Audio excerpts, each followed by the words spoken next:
Oh, there we go. We're recording. Okay. We're live. Awesome. We're live. Okay. And today I'm having a chat with Matty Warnock for Crannk, who's co-founder for Terminal Zero, along with his twin brother Simon. They're locals from my local area in the Riverland. So I'm really stoked to get to chat to Matty today. So thanks, Matty, for having a chat with me, man. No worries at all. First off, can you just give the people who haven't had a chance to hear of you guys kind of a little blurb who you guys are?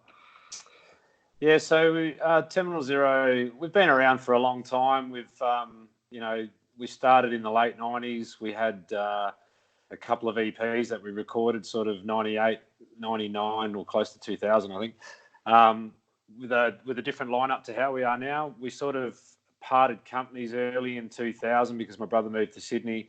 Got back together in 2010 when actually Renmark asked us to play New Year's there for the first Time Warp, which was a big outdoor party. It was about 4,500 people, so we thought, we might get the band back together for that. It was worth it. So we did that. Working. Well, yeah, there you go. I was at the Renmark Club working then, dude. Yeah, right. 10 years ago now, mate. 10 years ago. So we did that, and then we sort of, I guess we got the juice back again to want to be able to want to write music and play again. So we sort of was very slow build up from 2010 to about 2016, to be honest, but didn't do a lot between 10 and 16. And then sort of 16, 17, we went for a competition to win a support spot with Superheist. And I think, to be honest, meeting Richie and DW Norton from Superheist and him sort of telling us that we actually didn't have some bad music, but he thought he could help us write better music, was really the catalyst and probably what we should have done a long, long time ago, to be honest. But we took some advice. We engaged him as a producer, and then we'd done another self-produced album. So we did 2 EPs, an album, and then the Control album in 2018, 19 was the first time we'd done a proper album with a producer. And since then, Peter, the singer, has moved on, and the bass player has moved on. And basically now we've got a brand new singer, Matty Searle, who's fronted a couple of, some really good bands in the past, and just as such an awesome bloke and just a really good live front man as well. But what we've noticed with Matt is that he's got a very versatile voice. So obviously Simon and I, probably our core music is probably a little bit heavier than what Terminal Zero has done in the past. Yeah. But at the same time, we literally try to write for a vocalist these days. We just want to have a vocalist sound as good as they can sound, and then technically the song, whether it's heavy, light, medium, whatever, it doesn't matter. If it's written around strong vocals, then technically it should hopefully come up all right. So Richie was sort of a big part in helping us shift the way that we thought. You don't just sort of come up with a heap of riffs and try and write a song now. We come up with some melodies and some tunes, I guess, and then see what vocally can go over it. And then what comes out of it from there might be a breakdown. It might be something quiet, might be something heavy, chuggy, whatever. It doesn't matter. We'll just work out where to go from once we get a bit of a theme in the song and start writing that way. So we've really changed the approach, done a bit more study on some of the theoretical bits of music, I suppose, because I was a bit of a stubborn guitarist and just wanted to do riffs and all that sort of shit, but not really in the vein that our band did them in, more so outside of rehearsal. But anyway, and basically, we've formed now with Matty. We're going to be on the hunt for a bass player in time, but we're going to write some new music and stuff at the moment. And I wrote this whole track in terms of bass guitars, melodies, keys, all that stuff. Anyway, so Simon's a big part in the writing in terms of drums, obviously. But Simon actually records. We do all our recording and all that sort of stuff. So Simon's the Pro Tools wizard, and then we get Richie involved. So that's sort of, I guess, what we are and do at the moment anyway. That's an awesome little roundup. But touching on a few things, I'll go right back to the start of that, because around 2017, you were saying that was kind of when you really started breaking. For me, that was kind of when I first come across you guys with that competition, and I was blown away. I'd heard the name floating around, but I'd never actually really checked out your music. And that competition, you won with Born of Dust and Suffer the Avenue. Suffer the Avenue, yep. Exactly, to support Superheist on their Raise Hell tour. And you were also playing with Frankenbach and Dreadnought, which must have been as well. It was an amazing night. It blew my mind, and it was like my first meeting of you guys, and it must have been a really huge coup for you guys, as you were saying, that really kind of pushes out there. Changed everything. Yeah, it changed everything. Musically, we realised that we've got a very small footprint. If we would have worked as hard as we have in the last 3 years, in the last 17, we probably could have been doing a lot better. But the reality was, we worked so hard and got nowhere because we just kept doing stuff the same way. So Richie really opened our eyes to not just try to, I don't know, like he said, there's more to a band than just music, you know, there's other parts. And I suppose that really opened our eyes a lot. And, you know, it's obviously you've got to try and run your band like a business, and you've probably got to have a few ruthless decisions go on and all the other stuff. But the reality is you also need a team of dudes that are all on the same page and want that same thing that you want. So, you know, recently with a couple of moves within the band, there could be a lot of people that sort of think that we're hard to deal with. But the reality is, mate, the music comes first. Yeah. It's all about the band. It's not about an individual. Matty joining the band is 100% on that page. And it's exciting. Mate, it's exciting, and the inspiration you get from just having everyone on the same page. I mean, Far Away From Here is our first new track, which today, is it? It's going to drop tonight on Heavy. It's going to be premiering tonight at 8:30 SA time, 9 o'clock in Melbourne, Sydney, etc.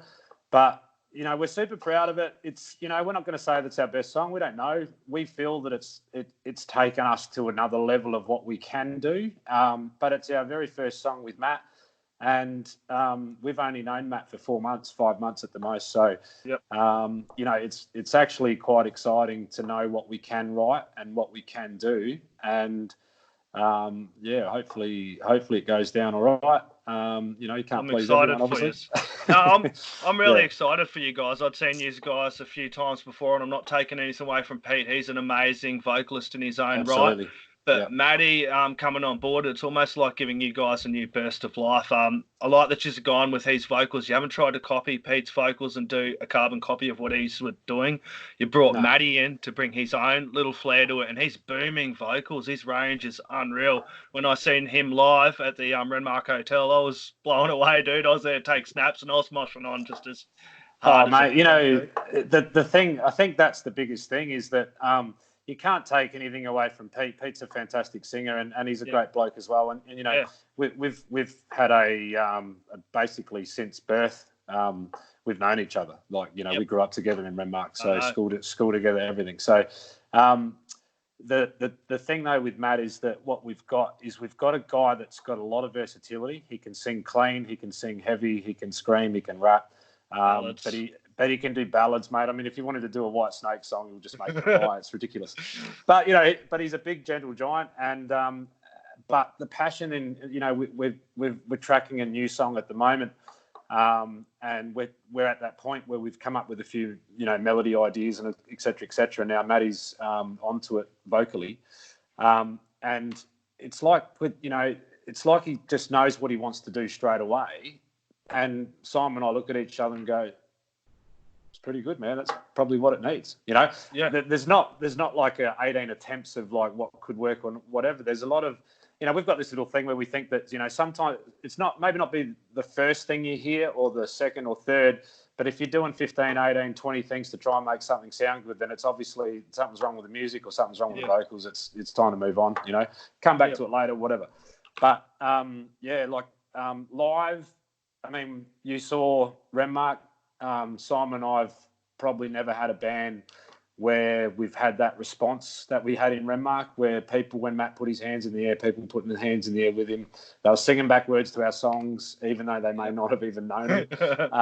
You know, and that's a testament to what he can do with a crowd, because he's been telling us since he joined, he goes, my job is to make sure that every mother trucker that comes to that gig goes home and remembers our band and remembers how good that night was for them. not how good the band was, but just remembers that was a great night that they went out, paid to see some live music, and went off. And we saw that level again at the Gov the other night when we supported Hybrid Theory. 750 people at the Gov, only 2 bands. Matt was worried that people wouldn't come in until the main band, but the crowd would have been at least 650, 680 strong when we went on. And we were on at 8 o'clock at night, very early. And by the end of the set, we've got people jumping and they're singing back words and he's got them fist in the air and all that sort of stuff. So, I mean, that's the level of professionalism and how seriously he takes that role as a frontman. But to record his voice, the guy's got a beautiful voice to record. He does. Live, we're still getting used to each other live, et cetera, but we feel confident and we feel happy and we know what we want to work on to improve, but they're all little 1%ers, you know what I mean? You just feel like we've got a really good connection within the band now, so it's good. I'm definitely excited for the future and the new work and a continue of your collaboration with Richie D.W. Norton, which some people may not realise he's an extremely talented musician. We mentioned he's a 2-time ARIA nominated producer as well. He's an extremely smart person in the Australian music scene. He's a freak, mate, when it comes to what he picks up on. And it takes him no time to go, yep, you need to do this. Such a humble, cool guy as well, eh? He's really humble, and it must be good to have him working with you. So he's worked with you on the new stuff you're producing now and bringing out. The latest single we're saying is out tonight, Far Away From Here. It's Matty on vocals. Can you tell us a little bit about the make and where you filmed that? Because that's just down the road from me here in Renmark, dude. I spotted that straight away. Well, the funny thing is that when we started to write this song and then Matt came up with the chorus, Far Away From Here, we'd recently done, we'd done a few, like 3 or 4 clips for the previous album already. We've done a party, we've done a rooftop, et cetera, et cetera. We've done a shed with a truck in the background. And when he started singing this song and it was like Far Away From Here, we were sort of like, the only one place I can think of that we should be doing this, if it's not a cliff in front of the ocean, is Headings Cliff in Renmark, in front of the river. And the river made a lot more sense to me because I can sit on the river for 6 months straight, coming from there. I love it. So Simon and I were down in Renmark. We organised with Richie De Silva because he was coming over to Adelaide to see his family. And Richard De Silva's done the last couple of film clips for us. He's the guitarist for Superheist when they play Australian shows on maybe a couple of shows or 3 rather than a larger tour. Then they'll obviously get Keir over from the States for that. But Richard's been an amazing, so Richie Norton and Richard De Silva, but Richard has been an amazing help to our band. He's designed all our artwork, all our logos, all our covers, done all the last film clips, did the Control lyric video. He's done all the artwork in the video for this song, and we just wanted to go back home and do it and have it on the cliff there. So it was great. Cool. Can we talk a little bit vocally about what that track kind of means for you and what that song means for you? We can. I'm probably not the best to describe it because Matt probably would have other reasons, but I mean, the chorus is all about being far away from here, and that can be taken in a number of ways. Like it might be somewhere where you want to go, it might be somewhere that you want to be, it might be where 2 of you want to go. But it's also reading through the verses, it's sort of about where we'll follow you, we'll find you, we'll get you, and we'll go far away from you. Yeah, awesome. So it just depends on how you want to take it. Yeah. Nah, killer. I look forward to it. And you got a new album at all maybe this year, or can you say anything look, about that yet? Or? Yeah, absolutely. That's our goal. We're gonna, like I said, we've moved into the second song already. I've got about 12 or 14 concept ideas that I started writing even before we finished playing all the shows last year. So I've got to get them out and bring them to life with Simon and Matty. Obviously, through changing the lineup, finishing off a set of shows with Pete and then starting up a couple of shows with Matt. They're all big shows, and then with Heath leaving. We've had a few changes, but the positive out of all that is that in the background we've just kept writing The new one, we've kept the film clip going. We've started writing, the other one in the background. We've also got another few little things up underway that we're working on as well. With Matt as well. So we've got a lot on the agenda. But the main thing we're going to do right now is we're just going to stop. We haven't committed or haven't got any shows that we're committing to at the moment. We're just going to lock down and write as quick as we can, because albums can take ages, and we don't feel like we've got ages, so we're not getting any younger. We're just getting into it. Yeah. And did Richie's at Black Mountain there, or doing it there, or recording? Yeah, mate. Yeah. I mean, Richie, as you saw from that 2017 experience for us, and what it sort of changed in terms of our eyes is we're going to be loyal to Richie. He's the first person in all of our musical careers to actually, I guess, give a shit about us and what we could try to do. And first person to put his hand up and say, he heard Famous from our little version, and he goes, "Let me show you what I can do." And we sent him all the tracks, and then he came back and said, "I'm gonna, we'll put this like this at the intro, and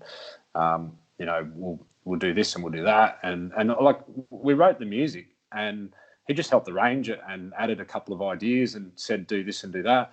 And then we just went far out, how that's the same song, but it's so different. You know what I mean? And we're it's not like we feel like as songwriters we've improved as songwriters because we've used him. We've been to rock school and had some lessons on how to write better music. But at the same time, he blows you away every single time you come up with something. You send it to him, and he'll either be brutal and reject it, and then you're just like, far out, what have I done wrong? Or he'll say, "No, that's great. I know what I'm going to do with it. Send me the files," and then he'll show you some ideas of what he's thinking. The best thing about what he's done is Terminal Zero still sounds like Terminal Zero, even though it's produced. He's not gone and said you need to change how you write and become this type of band or that type of band.